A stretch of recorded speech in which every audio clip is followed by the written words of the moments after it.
Graça e paz, irmãos, uma alegria estar com vocês. Minha gratidão ao pastor Arival, muito obrigado pelo convite de estar aqui, de poder participar dessa conferência. Minha oração é que o meu tempo aqui com vocês some àquilo que vocês já têm aprendido de bom, de edificante, de bíblico. E eu quero pedir a Deus que nos abençoe. Eu vou orar mais uma vez. Mas uma das coisas que eu vou fazer aqui como professor, que é uma das funções que eu ocupo, como o pastor Arival já mencionou, é tentar ajudar você a discernir verdade do erro. E nessa área de arrependimento a gente também tem que discernir verdade do erro. Então nós vamos falar um pouquinho sobre isso hoje e de certa maneira também amanhã, tá? Mas de formas diferentes eu vou explicar isso. Então vamos pedir a Deus iluminação. Se a gente precisa de luz para entender, a gente também precisa de luz para discernir. E é isso que eu quero que a gente faça ao longo desses 2 dias juntos. Senhor, nós estamos sendo exortados por Ti, animados uns pelos outros, no cântico de louvores ao Teu nome, nas orações, nas palestras ouvidas, nas exposições das Sagradas Escrituras, e nós te agradecemos por aquilo que nós já recebemos. Porém, certamente há mais o que podemos e devemos aprender. Portanto, dispõe o nosso coração, prepara-nos para crescer na graça e no conhecimento do nosso Senhor e Salvador Jesus Cristo, no entendimento da sua revelação, no discernimento da verdade e na distinção que devemos fazer em relação àquilo que é errôneo. Abre os nossos olhos, Senhor, e aquece o nosso coração. Nós pedimos no nome santo de Jesus. Amém. Irmãos, arrependimento é um tema muito tocante e nós amamos ouvir palavras belas que traduzem o significado de arrependimento. A gente gosta muito de ouvir um bom pregador que coloque de um jeito que você ouça e diga assim: uau, né? Não saberia dizer mais bonito do que isso.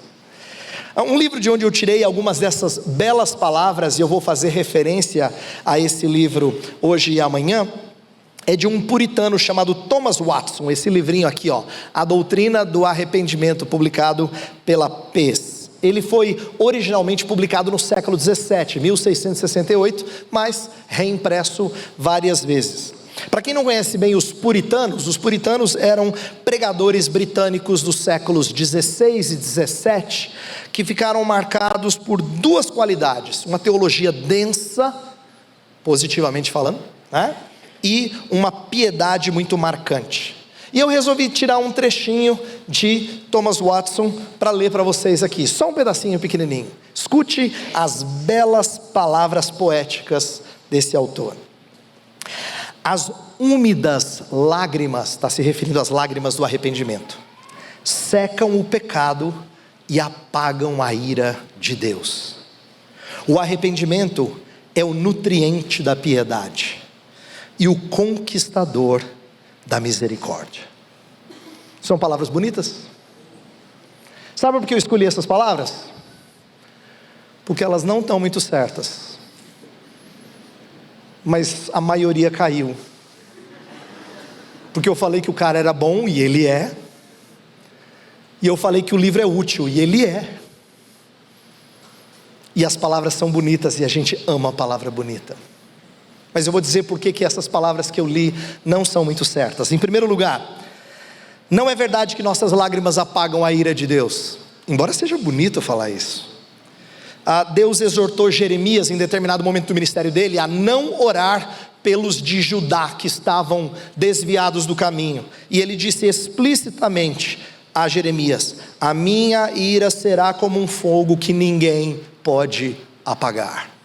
Palavras exatas do nosso Deus. Jeremias capítulo 7, verso 20. Deus não se derrete com as nossas lágrimas, sabe? Ele não fica assim, oh. Deus não é assim. Deus não se derrete com as nossas lágrimas. A sua ira não é volátil. Quando Ele resolve demonstrá-la, não há ninguém que possa detê-lo. O segundo aspecto no qual essa citação que eu trouxe não é verdade é que Watson diz que o arrependimento conquista a misericórdia. Mas essa não é a melhor maneira da gente dizer.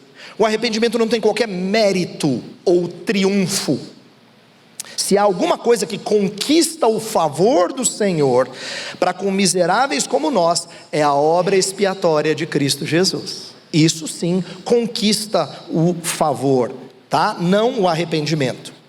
No entanto, eu quis usar essa ilustração, não é para detonar esse autor não, eu gosto muito dele, vou citar muita coisa boa dele hoje e amanhã. É só para dizer que quando a gente lê palavras bonitas, e a gente é devidamente anestesiado, a gente engole e passa aquilo que não deveria passar.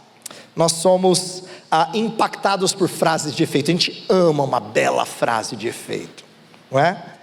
Dificilmente nós discernimos com isso a verdade do erro, quando elas vêm de uma fonte confiável e vêm com belas palavras. Então, eu estou mostrando com isso que eu sou um professor e eu quero ajudar você, tá? Eu sou um pastor, como o pastor Arival bem lembrou, e eu amo pastorear, mas eu também sou um professor e eu amo as diferentes partes da teologia e como elas nos ajudam e nos informam a ter melhor discernimento sobre o tema do avivamento, que é o tema da conferência que rege as conferências ano após ano, e mais especificamente sobre o arrependimento nesse ano, nessa edição. Por isso eu quero fazer da minha participação aqui, hoje e amanhã, um momento de explorar o tema do arrependimento através de 3 lentes diferentes. E cada uma representa, digamos, uma área da teologia, para a gente poder aprender de diferentes óticas. Então nesta primeira palestra eu quero utilizar a lente da teologia sistemática, para a gente aprender como ela é precisa quando ela descreve o arrependimento. Na segunda palestra que eu vou trazer à noite, eu vou fazer uma exposição bíblica para a gente aprender a partir da teologia bíblica. E amanhã eu vou utilizar da teologia histórica, explorar um pouquinho da vida e obra de Jonathan Edwards, para que a gente aprenda mais sobre o tema desta conferência, tá bom? Então eu vou fazer isso porque eu quero que você compreenda como estudar as verdades de Deus através de diferentes lentes enriquece a gente. Nós temos naturalmente uma quedinha por gostar mais de uma coisa do que outra, mas se a gente só procura aquilo que a gente gosta, a gente fica enfermo. É igual só querer comer amido, não dá, né? Só carboidrato, não dá, né? Você precisa equilibrar com proteína, você precisa de vitaminas. E com vida espiritual não é diferente. Se a gente só lê um tipo de material, se a gente só aprende através de um tipo de estudo, é possível que a gente não cresça e não se fortaleça como a gente deveria. Então, nós vamos começar com a teologia sistemática para a gente dar fundamentos, para a gente discernir a verdade do erro. E por que isso é importante? Porque uma tristeza profunda por um erro cometido não é necessariamente um exemplo de arrependimento. Mas às vezes a gente fica impactado com alguém que chora o fato de ter transgredido, o fato de ter pecado. Mas a Escritura nos apresenta textos em que alguém pode estar muito entristecido com o seu erro, mas ainda assim não está arrependido. Paulo discerne a tristeza segundo Deus da tristeza do mundo. A primeira produz o arrependimento que leva à salvação. A segunda produz morte. 2 Coríntios capítulo 7. Além disso, a morte de Cristo produziu tristeza em 2 personagens com contextos bem diferentes: Pedro e Judas. Pedro e Judas sentiram tristeza profunda diante do seu pecado com respeito a Jesus. Pedro por causa da sua traição, e Judas por ter traído o Salvador. Então a gente poderia dizer, sem medo de errar, que os 2 traíram, os 2 choraram o fato de terem traído a Jesus Cristo. Mas a gente sabe que o destino de ambos é bem diferente. Pedro é chamado de um discípulo que se tornou leal a Jesus, e o livro de Atos mostra ele confiante em Cristo. Já Judas é chamado pelo próprio Cristo de filho da perdição. Sua tristeza o leva a ir lá e se enforcar, devolver as moedas de prata, e foi e se enforcou. E normalmente a gente diz assim: pastor, mas é porque Judas teve remorso, ele não teve arrependimento. A gente faz essa distinção. Ela é uma distinção que se tornou comum no nosso linguajar de igreja, e ele pode ser útil, mas eu tenho uma surpresa para você. A nossa edição Almeida Revista e Atualizada, ela realmente traduz que, ela diz assim: Judas, tocado de remorso, devolveu as moedas e disse: pequei traindo sangue inocente, foi lá e se enforcou. Mas a palavra remorso é traduzida em todas as outras ocorrências do Novo Testamento como arrependimento. Só ali é que a Almeida traduz como remorso. Por quê? Porque a gente criou essa distinção, mas terminologicamente é a mesma palavra para arrependimento, utilizado por Jesus em Mateus, por Paulo e pelo autor aos Hebreus. Então isso mostra para a gente que na língua grega do Novo Testamento não havia essa distinção entre remorso e arrependimento que a gente criou. Era uma tristeza profunda pelo erro, ponto final. Então a gente precisa ir além do que simplesmente dar rótulos. Isso aí é remorso, isso aí não é arrependimento. A gente precisa perguntar a nós mesmos quais critérios nós devemos utilizar para chamar uma tristeza de genuíno arrependimento e a outra não.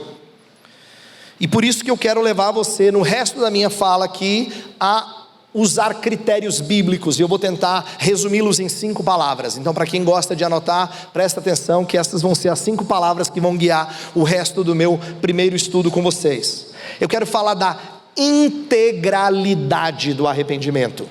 Esse é o primeiro ponto. Eu vou falar da integralidade do arrependimento. A segunda coisa, eu vou falar da gratuidade do arrependimento e por que isso é importante.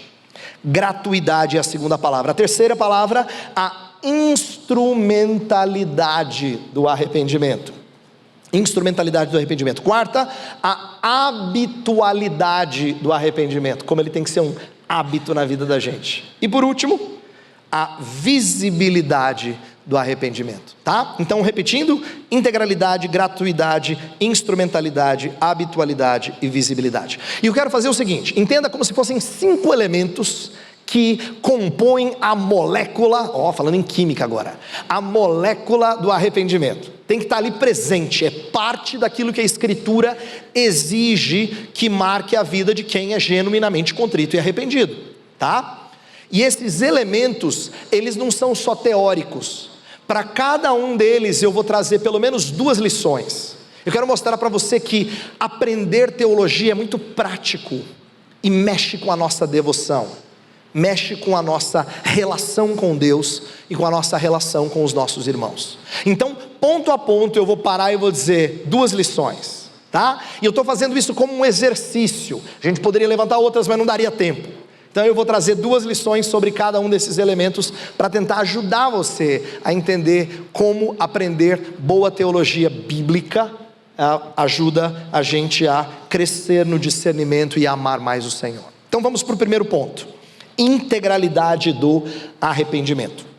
Bem, o que eu quero defender aqui é em como nós somos seres completos, holísticos, e como a gente precisa aprender que arrependimento precisa envolver todo o nosso ser, todo o homem interior, como diz Paulo, ou, usando uma linguagem mais psicológica, todas as faculdades da alma. Tudo tem que estar envolvido no arrependimento. A palavra grega mais comum para arrependimento, que é metanoia, muitos de vocês já conhecem, significa uma mudança de mente, ou a gente poderia dizer uma mudança de coração. Mas mudança de mente, embora seja uma tradução correta, pode dar a entender de que é uma coisa cognitiva apenas, entendeu? De que é de cabeça, de entendimento só, mas não é verdade. Não é só uma mudança intelectual, e nem é só uma questão emocional. Quando eu falo assim que, olha, fulano está arrependido, mas é de coração, normalmente o que a gente quer dizer é emotivo, é sincero, não é? Mas quando a gente fala que é mudança de mente para a mentalidade grega, ou mudança de coração para a mentalidade hebraica, não está falando só de cabeça ou sentimento. Está falando de um órgão que é mais profundo no nosso ser e domina todas as nossas ações.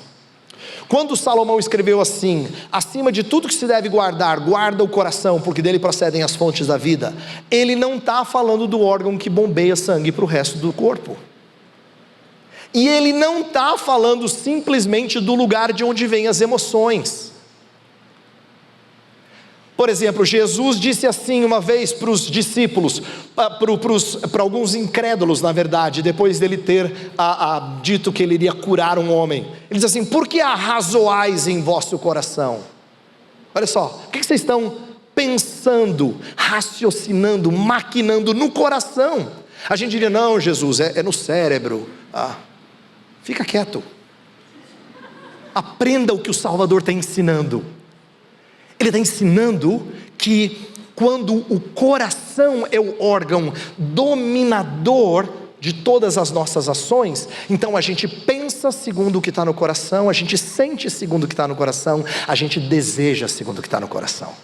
Então coração na Bíblia não é simplesmente o lugar das emoções, que é o que o romantismo ensinou para a gente em tempos recentes. Não é assim. Inclusive, se você faz aquela dicotomia que você já ouviu o pregador fazer, não basta só conhecer a Deus na mente, tem que conhecer a Deus no coração. Você acabou de criar uma dicotomia que a Bíblia não faz. Como eu falei, quando um grego pensava em mudança de mente, ele pensava num direcionamento completo da vida dele. Quando Salomão falava de guardar o coração, ele pensava num guardar completo da sua alma.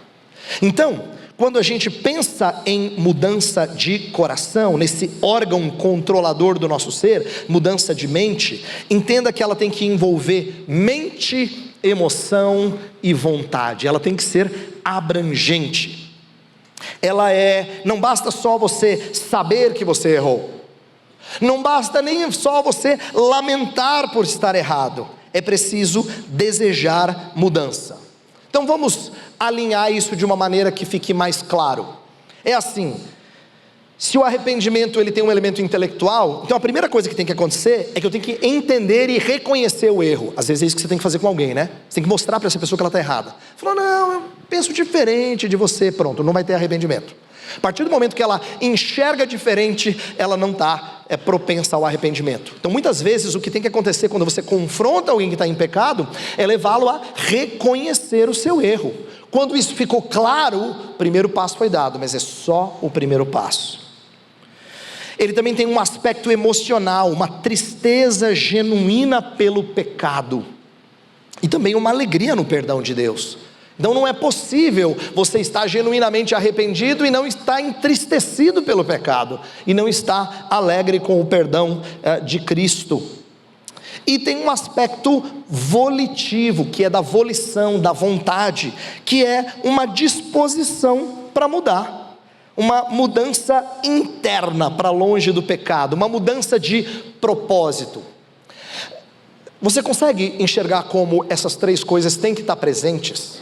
Sabe por quê? Você conhece pessoas que têm dificuldade de reconhecer o erro, mas você também conhece pessoas que até acham que estão erradas, mas elas não ligam. Por quê? Porque elas querem fazer o que o coração delas deixa feliz, não é? Ela fala assim: eu entendo que Deus quer que eu seja feliz. Aí você fala: meu Deus do céu, esse se perdeu. Por quê? Ele pode até ter noção da lei de Deus, mas o coração dele não está triste. Mas aí tem aquele que ainda é mais enganoso, que ele sabe que está errado, até chora, mas ele não quer largar o pecado. Ele ainda está enamorado pelas garras do pecado. E na Escritura, isso não é uma mudança completa, tá? Então o arrependimento precisa ser uma volta completa. Não pode ser simplesmente um virar-se para longe dos atos maus, tem que envolver novos hábitos de santidade. E isso só acontece quando brota do íntimo. É por isso que Joel capítulo 2 fala assim: rasgai o vosso coração, não somente as vossas vestes. A ideia é de que você se arrependeu do seu íntimo, tá? Um dos documentos que mostra esse aspecto holístico é um escrito pelos puritanos lá no século 17, a Confissão de Fé de Westminster. Alguns presbiterianos estão mais familiarizados a ela. Eu peguei apenas como uma ilustração. Olha o que ela fala sobre o que o arrependimento faz. Ela diz que o arrependimento envolve o reconhecimento do pecado. Esse é o aspecto cognitivo, né? Intelectual, da mente. Envolve sentimento de odiosidade que abomina o pecado, é um aspecto emocional. E envolve deixar o pecado e voltar-se para Deus com a intenção de andar com Ele, esforçando-se para isso.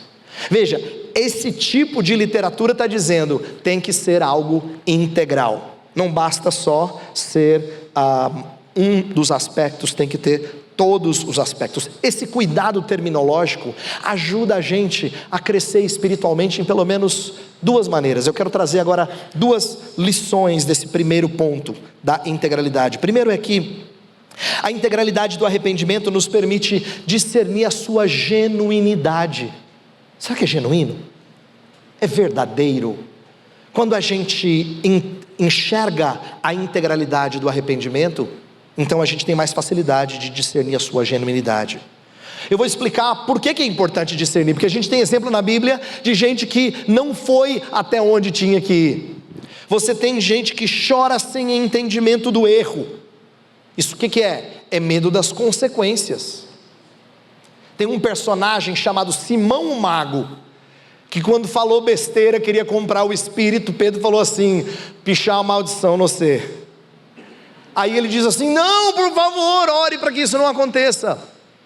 Mas em nenhum momento há expressão da sua tristeza. E curiosamente, lá em Atos capítulo 8, onde está essa história, não há menção sequer de que Pedro tenha orado por ele.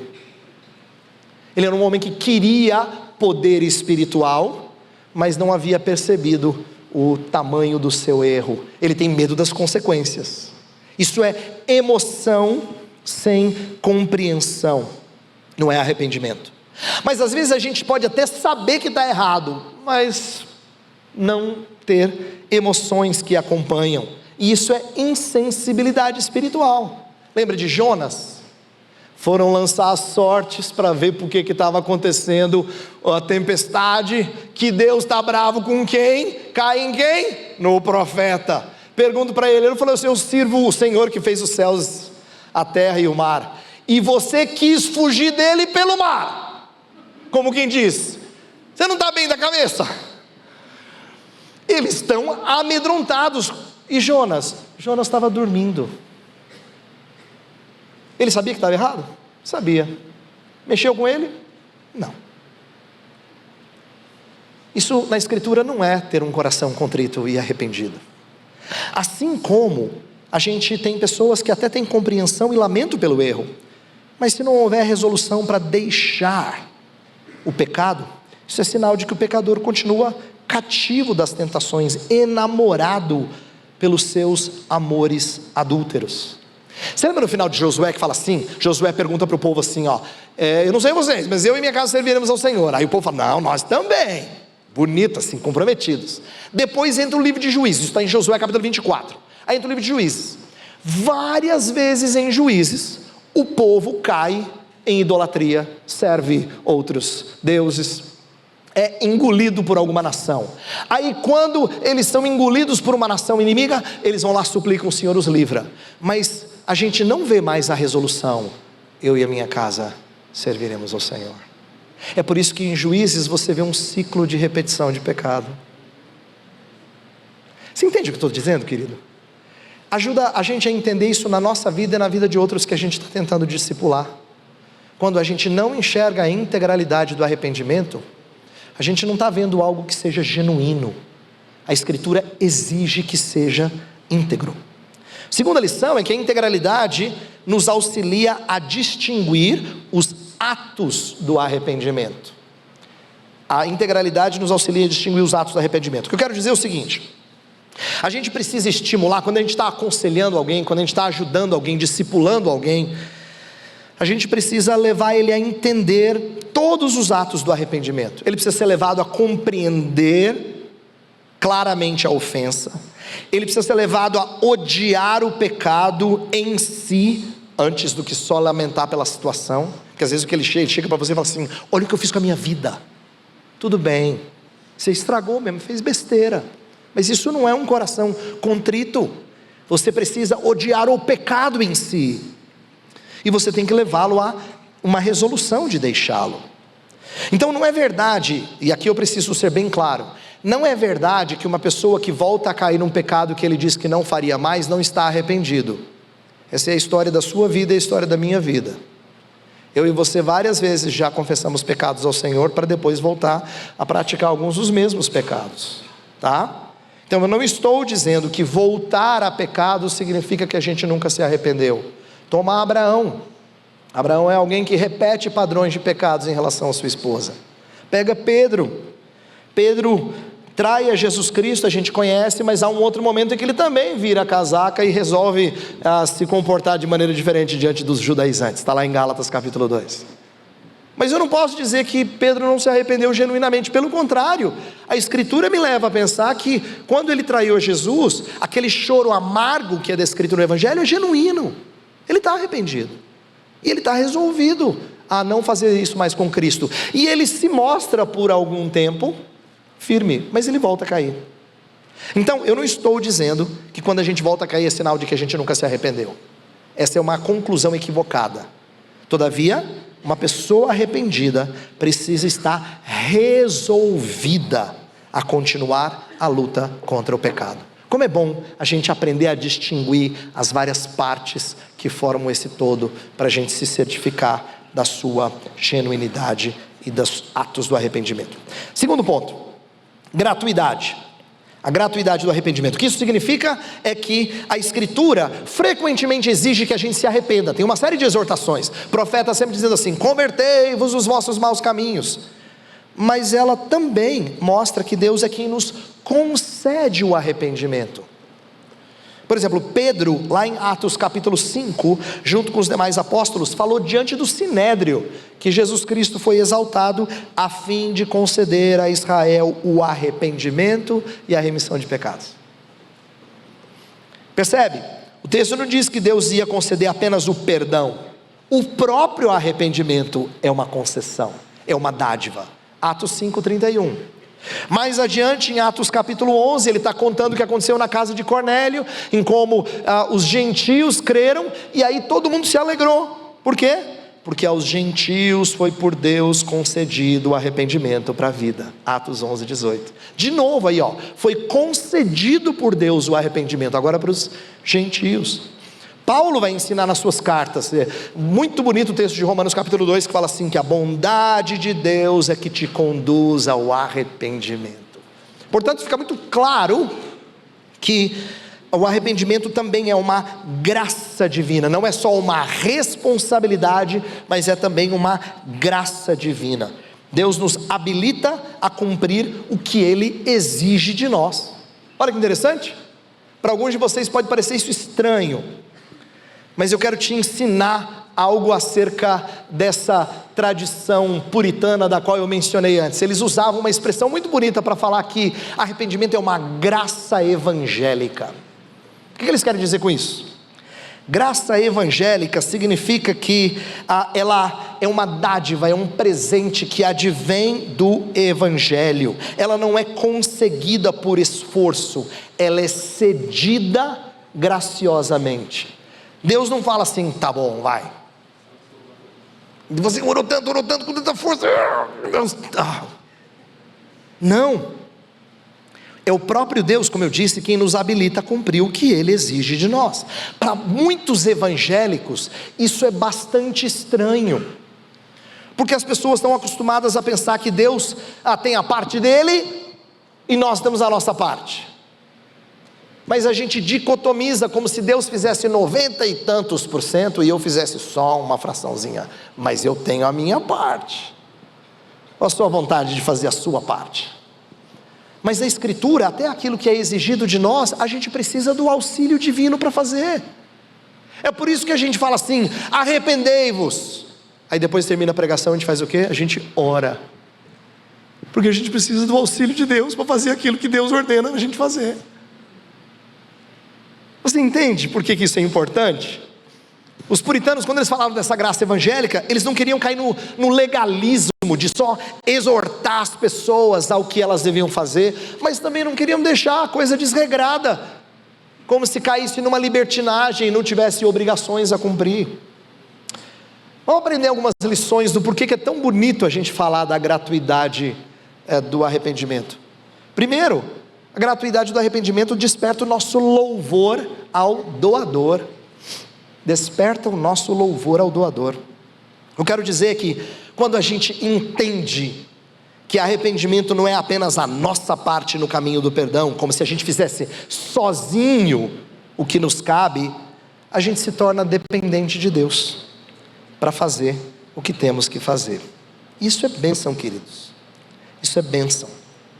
A gente precisa mesmo se curvar diante do Senhor para falar como Agostinho mesmo orou nas suas confissões. Ele falou assim: Senhor, dá-nos aquilo que Tu pedes de nós. Isto é, concede para a gente aquilo que o Senhor exige que a gente faça. Isso exalta Deus para os nossos olhos. Nós nos tornamos mais e mais mendicantes, isto é, mais e mais suplicantes do auxílio de Deus, da dádiva, da graça divina. Não tem nenhum momento que diz assim: Deus, está comigo. Não tem nenhum momento que você diz isso. Você precisa dele até para fazer aquilo que ele exige você fazer. Segunda lição é que a gratuidade do arrependimento alinha a nossa pregação. A gratuidade do arrependimento alinha a nossa pregação. A nossa pregação, ela precisa seguir a tônica do texto sagrado. O que eu quero dizer com isso é o seguinte: a gente nunca pode pregar o que está na cabeça da gente, a gente tem que seguir aquilo que o texto diz. Se o texto fala arrependei-vos e é uma exortação, eu não chego dizendo: irmãos, tem a exortação, mas é graça. É graça, viu, irmãos? É graça. Não, o texto está falando arrependei-vos, então dê a força que o texto tem. Isto é, pregue com o tom de exortação, ele é uma exortação. Você precisa seguir a força do texto sagrado. Mas como é importante a gente conhecer a doutrina toda, porque após uma exortação, como eu falei, a gente sempre termina com súplica. A gente leva as pessoas a suplicar a bondade do alto para fazer o que nos é devido. Então, conhecer doutrina ajuda a gente a honrar o Senhor e ajuda a gente a alinhar a nossa pregação para não falar besteira. Terceiro ponto: instrumentalidade. Instrumentalidade. O que significa o arrependimento ter uma função de instrumentalidade na nossa salvação?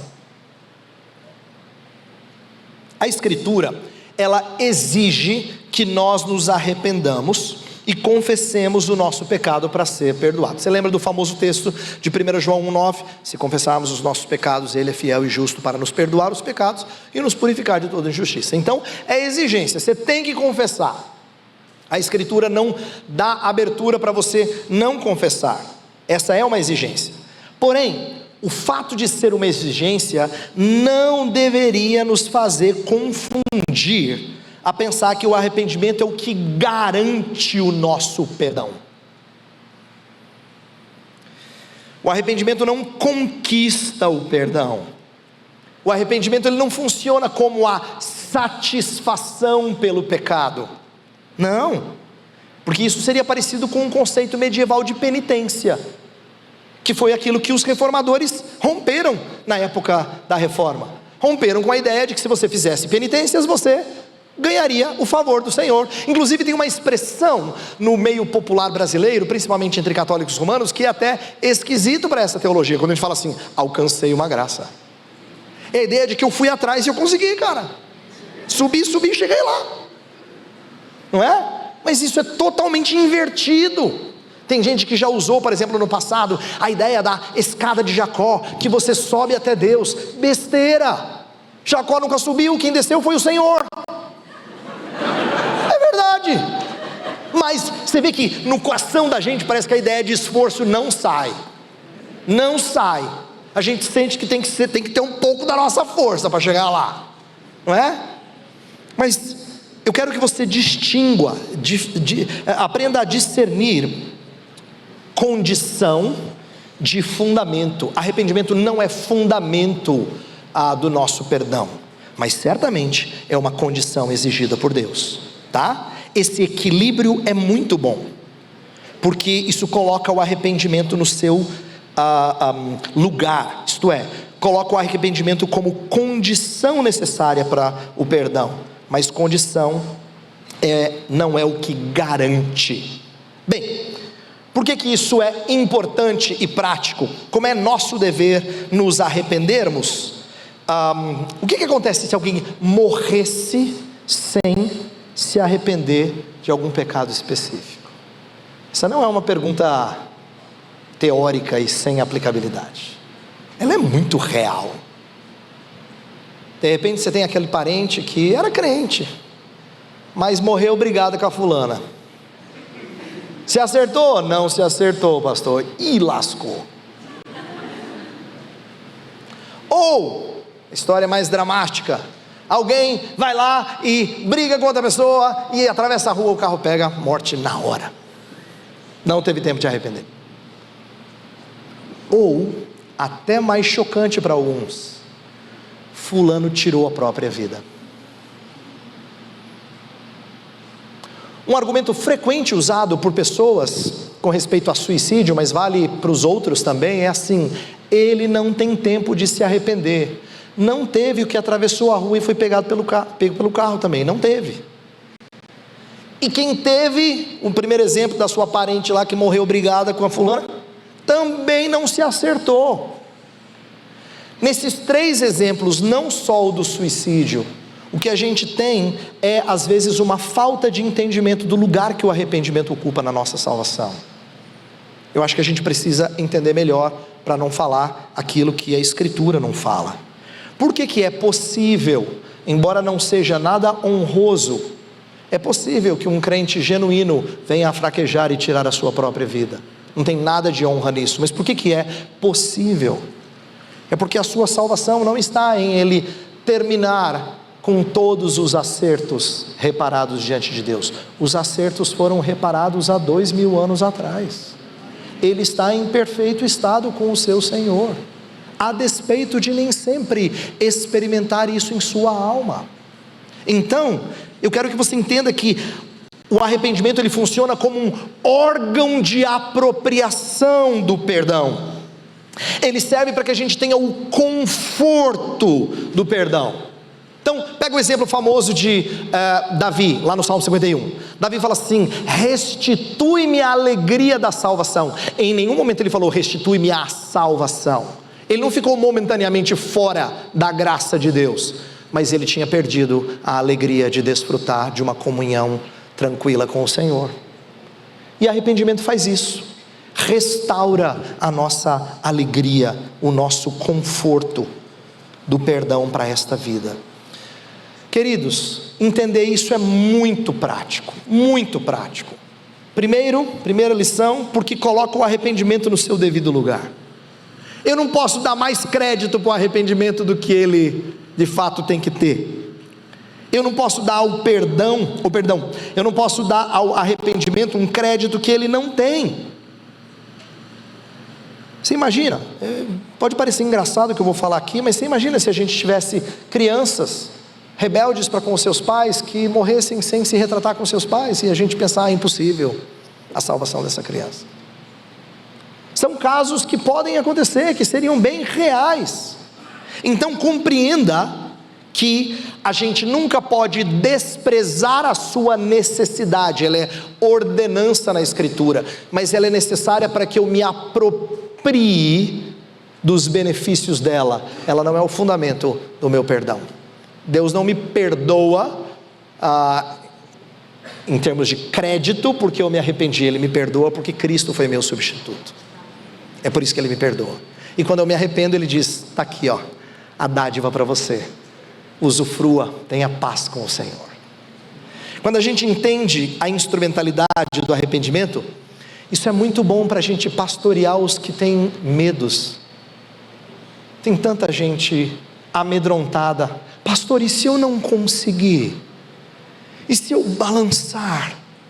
Tanta gente com um coração aflito, que está aflito porque ele teme depender do desempenho dele.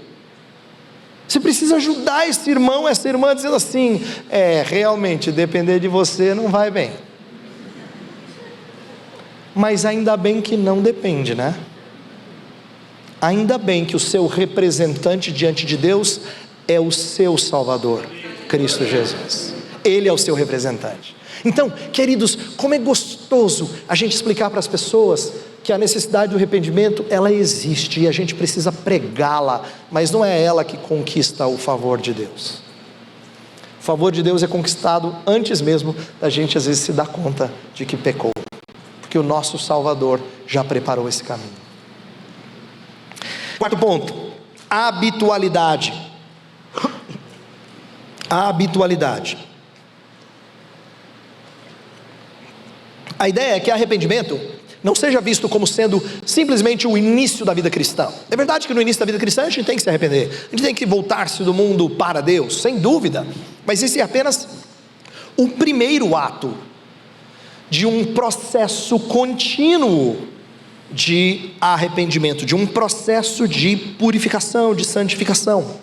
As famosas 95 teses de Martinho Lutero dizia na sua primeira tese que a vida inteira dos crentes na terra é de contínuo arrependimento. Olha que legal. Lutero disse assim: a vida do crente aqui tem que ser contínuo arrependimento, constante arrependimento, a constante contrição. Arrependimento é algo que é necessário para a gente crescer espiritualmente. Agora, quando eu falo que é habitual, eu não estou assumindo que seja fácil, não é. Arrepender-se habitualmente não é fácil, e se você não vê dificuldade, eu acho que você não entendeu alguns aspectos-chave do arrependimento. Arrependimento não é prazeroso, porque envolve a morte de coisas que você ama. Você se priva de coisas, você é humilhado, sua reputação é pisoteada, você tem que reconhecer os seus podres de novo. Não é prazeroso. Portanto, arrepender-se habitualmente não é algo que vem com naturalidade, mas é por isso que eu falei de hábito. Hábito é treino. A gente se treina a voltar-se para o Senhor e dizer: Senhor, não me deixe pensar de mim mesmo além do que convém, não me deixe pensar de mim mesmo além do que convém. Sabe, isso é a gente cultivar essa sensibilidade para com o nosso pecado. Crescimento em santidade implica em crescimento em penitência. Por isso que Paulo, no auge do seu ministério apostólico, diz que ele é o principal dos pecadores. Ele não está querendo confete, está querendo dizer assim: Paulo, engraçadinho você, se você é o principal, eu sou o quê então? Às vezes você tem essa vontade de dizer isso, né? Mas ele não está falando nada para se gabar. Ele está tentando ensinar para você que uma vez que ele cresceu, ele enxerga ainda mais as suas feiuras. Isso fica mais nítido, entristece o coração dele, de verdade. Então ele não está sendo, isso não é demagogia, tá? Ele não está pedindo para você aplaudi-lo, que humilde, nada disso. Ele realmente se enxerga como um principal dos pecadores. Por quê? Porque ele sabe que quando a gente peca depois de ter conhecido a graça, a gente peca com muita luz a nosso favor. Você consegue entender como é vergonhoso o nosso pecado? Pensa comigo.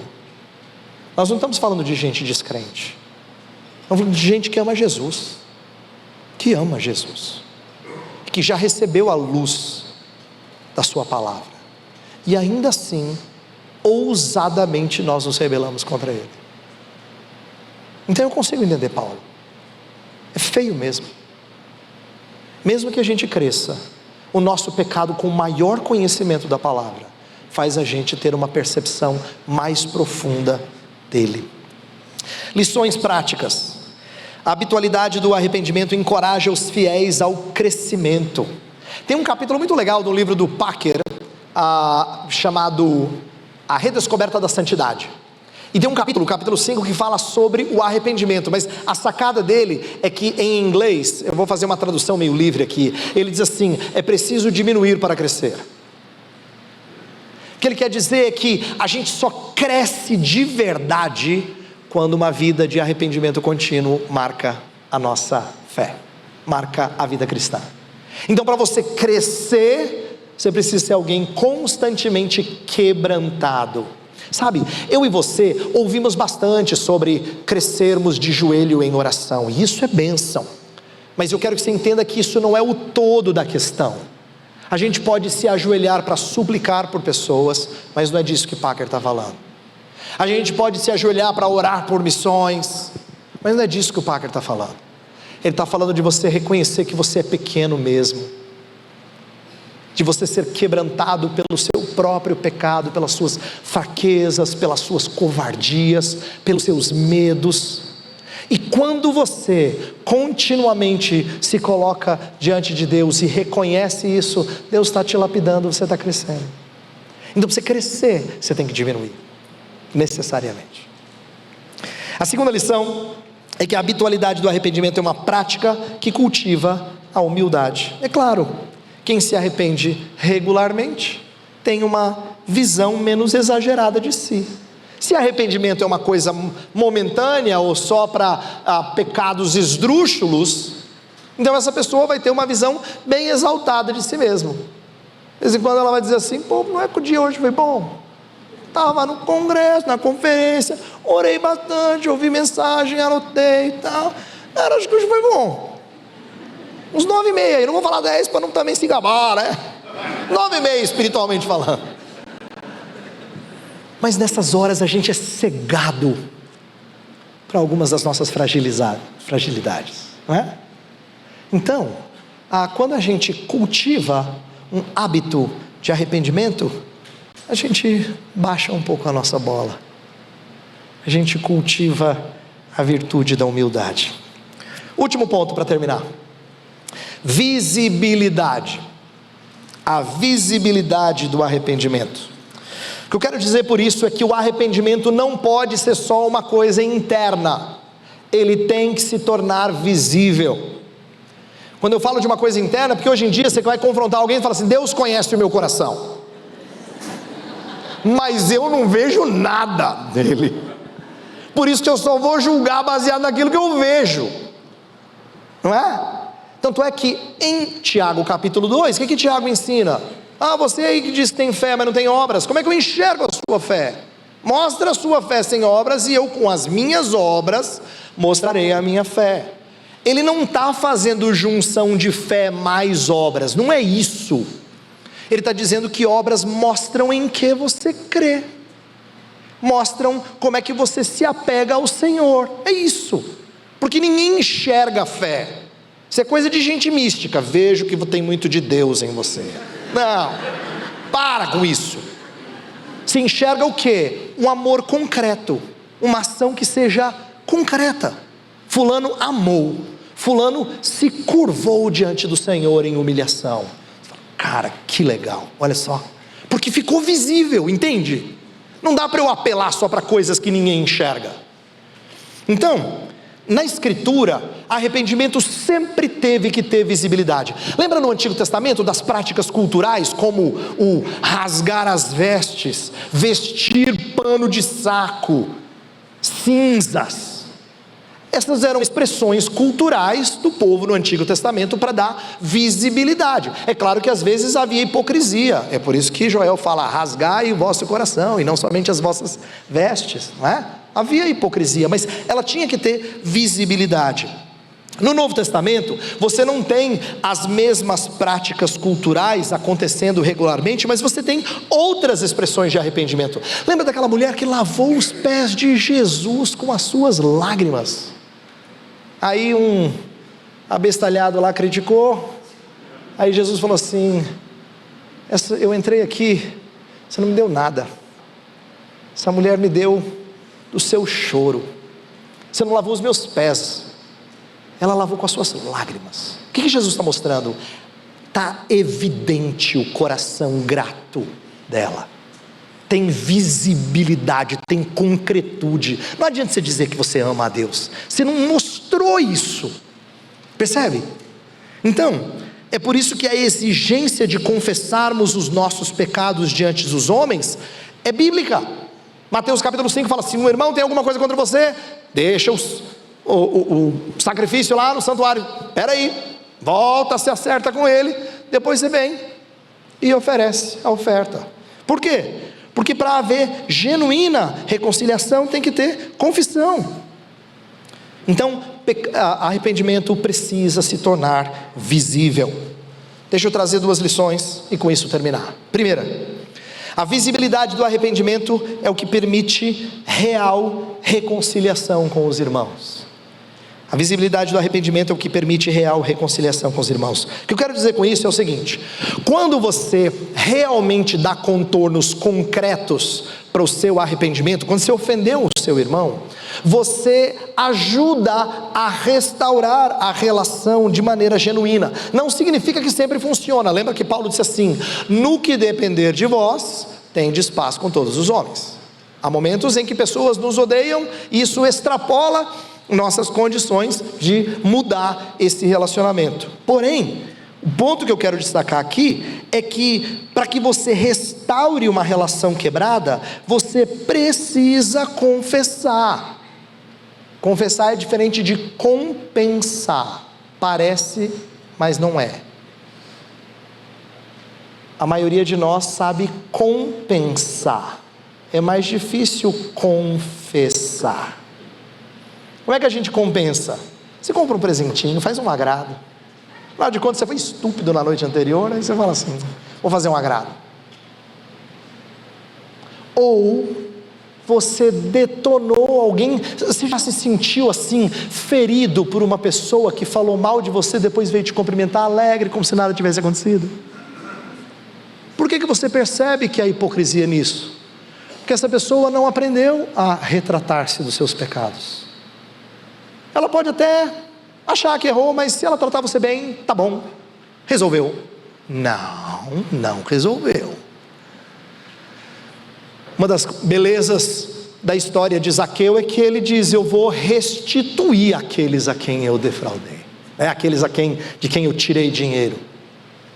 Então, entenda que a visibilidade do arrependimento ela é necessária para que a gente restaure uma relação quebrada com os nossos irmãos. E, em segundo lugar, a visibilidade confirma a nossa condição diante do Senhor. É bom quando a gente é fortalecido pelos nossos atos ou pelos atos dos nossos irmãos. Como é que você sabe que alguém está firme nos caminhos do Senhor? Ele deu visibilidade à sua vida contrita. Você fala: fulano é crente, pastor. Que homem crente, que mulher crente, que legal. Isso confirma a gente diante do Senhor e confirma a nossa percepção dos nossos irmãos diante do Senhor. Então, queridos, o meu objetivo aqui era mostrar para vocês que entender a nossa doutrina corretamente faz muito bem, porque evita certos erros e enche a nossa alma de alegria.